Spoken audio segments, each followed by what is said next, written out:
السلام عليكم ورحمة الله تعالى وبركاته. تنطلب من الله تكونوا كاملكم بخير وعلى خير. ترحب بكم من جديد في فيديو جديد، فبقاو مع الفيديو ديالي حتى النهاية ديالو. الناس الاول مرة تدخل القناة ما تنساونيش من اللايكات ديالكم، اشتركوا في القناة وفعلوا الجرس هكا يوصلكم كل جديد. والناس القدام كالعادة تنقول لكم مرحبا والف مرحبا وطردركم. هنا على بركة الله كي تشوفوا امامكم غنشارك معكم مقادير ديال الكيكة ديال المول العجيب. مكونات كالآتي: في واحد الاناء ولا واحد الزلافه غادي نحتاجو كاس ما معمرش ديال سنيده، يعني كاس غير ممتلئ ديال سنيده ولا سكر حبيبات. غنحتاج كذلك واحد 3 ديال البيضات، بطبيعه الحال على حراره المطبخ نكونوا خرجناهم من الثلاجه من قبل. غادي نهرس البيضات ديالي، غادي نضيف القليل من الملح لتحسين الذوق، وغادي نحرك الخليط ديالي. غادي نحرك السكر سنيده مع البيض والملح، غنحرك مزيان. والسر البنات باش تجينا الكيك ديالنا طالعه وتجينا هشيشه وواحد اللذه هو هذا المكون هذا. كي تشوفوا امامكم انا هنا غادي نضيف العصير ديال البرتقال. هنا انا ضفت الكاس الاول وغادي نحرك مزيان. غادي نبقى ندمج بالتدريج، غادي نضيف الكاس الثاني حتى هو، وغادي نبقى نحرك يعني مع التحريك المستمر باش يتدمجوا لي المكونات ديالي مع بعضياتهم. هنا انا غادي نضيف كاس الا ربع من الزيت. هنا غادي نبقى نضيف الزيت بالتدريج حتى هو، حتى نحس به تدمج ليا مزيان مع المكونات ديالي. هنا بامكانكم تستعنوا بالخلاط الكهربائي في هذه المرحله. انا هنا فضلت انني نستعمل الخلاط يعني الضرب اليدوي، ولكن بامكانكم يعني يعني باش هكا تختصروا الوقت ديروا الماكينه ديال العصاره العصير. هنا انا ضفت الكاس الاول ديال الدقيق، هنا درت كاس الاول الدقيق، غادي نضيف الكاس الثاني.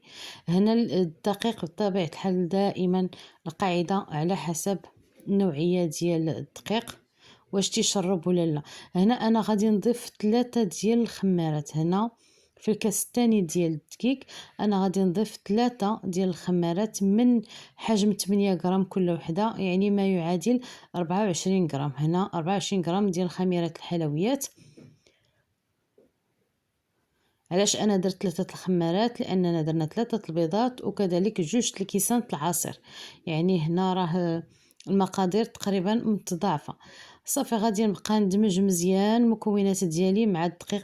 الا انا حسيت بالخليط خفيف غادي نزيد مازال الدقيق كيف قلت لكم على حسب الخليط. هنا انا غادي نضيف واحد المعلقه صغيره، غير معلقه صغيره من الخل كي تشوفوا امامكم، وتندمج مزيان هذاك الخل مع الخليط ديالي. هنا بعد ما الخليط صبح جاهز كي تشوفوا امامكم، يعني بهذه الطريقه، يعني من تنهزوا هذاك الخيط ما تتقطعش، اولا ملي تنرسموا واحد الدائره ولا واحد 8 في الخليط فتا هو تيبقى باين، تنشوفوا تيبقى باين.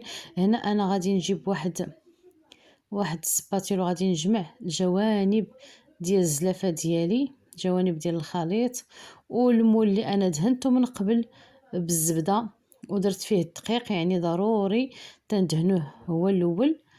صافي غادي ندير الخليط ديالي كامل، وغادي كي تشوفوا امامكم تنعليو يدينا باش هكا نضمنوا انه يخرج لينا داك الهواء من الكيك ديالنا. وكيف سبق لي وشرت لكم البنات راه الكيك بهذاك العصير البرتقال تيجينا هشيش وتيجي فيه واحد المذاق ولا اروع. يعني جربوه بهاد المقادير وهاد المكونات فراه غادي يجي معكم غايه في اللذة. هنا الكيك ديالي دخلته الفران اللي انا شعلته من قبل على نار مهيله العافيه من التحت كي تشوفوا امامكم. هنا تيبان لكم هي الضو ديال الفران، هذه هي البوله ديال الفران تنصور تنشعلها، ولكن راه العافيه غير من التحت مهيله. غنخلي على عافيه مهيله لواحد المده ديال 45 دقيقه. ملي تتحمر لينا من التحت وتنحسوا بانه نضج فتنشعلوا عليه العافيه من الفوق باش يتحمر من الوجه. هنا الكيك ديالي من بعد ما برد تماما أنا هنا راني قلبته في واحد الطبسيل، فكيف سبق ليا وشرت لكم لأن هذا المول مدهون بالزبدة، فراه دغيا تيتقلب معانا ما تياخدش منا بزاف الوقت. هنا أنا في واحد الكاسرونة درت طوبة ديال السكر كبيرة، بإمكانكم ديروا معلقة كبيرة ديال السكر سنيدة. أنا درت هنا طوبة كبيرة ديال السكر وغادي نضيف عليها واحد الفلون من هاد النوعية. أنا درت هاد النوعية. علاش درت هاد النوعية؟ لأن ما فيهش اللون، يعني أنا بغيت نحافظ على اللون ديال البرتقال في هاد، يعني هاد الطبقة اللي غادي نزيد أولا هاد الكريمة اللي غادي نزيد. هنا ضفت 3 ديال المعالق كبار ديال النشا أولا الكريم باتيسي. هنا درت 3 المعالق كبار. كي تتشوفوا بإمكانكم ديروا نشا الذرة أولا ديروا هذا مايزينا كي تنقولوا. هنا أنا غادي نضيف كذلك 3 ديال الكيسان ديال عصير البرتقال. عصير البرتقال يعني الطازج اللي معصور غير بوحدو، ما درت بدون اضافات، يعني ما ضيفه ليه لا ما لا والو. حتى في الكيك فانا درت عصير البرتقال بدون اضافات، يعني بلا ما ضيفه ليه لا ما لا والو. غادي ندير فوق النار مع التحريك المستمر حتى نحصلوا على واحد الخليط كريمي يعني خاطر. ونعاود لكم المكونات: طوبة كبيرة ديال السكر، بإمكاننا نديرو معلقة كبيرة ديال السنيدة، 3 المعالق كبار ديال النشا، وكذلك فلون، و3 الكيسان ديال العنبة ديال عصيرة البرتقال، على نار مهيلة تحريك مستمر حتى تنحسوا بالمكونات ديالنا أصبحوا على هذا الشكل، يعني واحد الشكل كريمي أو واحد الخليط كريمي. هنا أنا غادي نضيف القليل من هذا اش نقولوا ليه. هذه المرحله تتبقى اختياري. انا هنا زدت هذا لاغوم ديال الحامض، بامكانكم يعني تستغناو عليه. انا حنت عندي فضفت شويه غير باش يعطيني داك اللون الاصفر، يعني بغيت يعني نزيد يعني ناكد على داك اللون الصفر. صافي هنا الخليط ديالي واجد. غادي نديرو في الكيك اللي حنا وجدنا من قبل وبردات بطبيعه الحال. غادي ندير الخليط على هذا الشكل في هذيك الحفرة ديال المول العجيب، وغادي نزين. انا غادي نكمل التزيين ديالي بالفيرميسيل اولا نقولوا لها الشوكولاته حبيبات. بامكانكم تزينوا باي حاجه، انا اختاريت هذه المرحله نزين بالفيرميسيل. بامكانكم تزينوا بهذه الطريقه كي تشوفوا امامكم، ديروه تعوضوه بالكوك اولا بهذا اللوز اللي قطعناه قطع صغيره، ولا كاوكاو حتى هو ندوزوه في هذا في الكاس ديال المولينيكس وندوزوه في الجنيبات هكا نزينو به.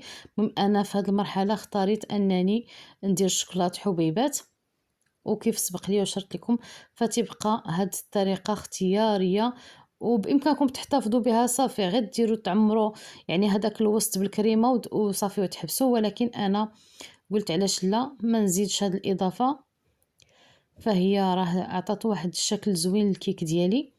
صافي غنبقى هكا حتى نعمر دوك الجوانب بالشوكولاته حبيبات. دوك الجوانب انا راه دهنتهم بواحد القليل من داك الشوي اللي بقى ليا في الكاسرونه ديال هاد الكريمه، يعني داكشي اللي بقى ليا في الكاسرونه الكريمه فانا درته بواحد المعلقه ودهنت به دوك الجوانب باش يلصق ليا الشوكولاته حبيبات كي تشوفوا امامكم. صافي وغادي ندخلها للثلاجه تبرد. غنخليها في الثلاجه تبرد، خليتها تقريبا بردات في الثلاجه واحد ساعتين، يعني خليتها ونسيتها واحد ساعتين حتى حسيت بها بردات مزيان. غادي نقطعها معكم، نقطع معكم واحد الطريف باش تشوفوها من الداخل كي تجي، فراه تجي واحد الشكل رائع. وكذلك حتى المذاق البنات راه تجي واحد المذاق ولا اروع. جربوها فراه غادي تعجبكم، راه غادي تعجب الصغير والكبير وغادي تنال الاستحسان ديالكم. الا جربتوها راه غتولي عندكم ادمان. هنا كي تشوفوا امامكم انا غادي بعد ما قسمت غادي نهز واحد الطريف باش نوريكم كي جات بعد ما بردات.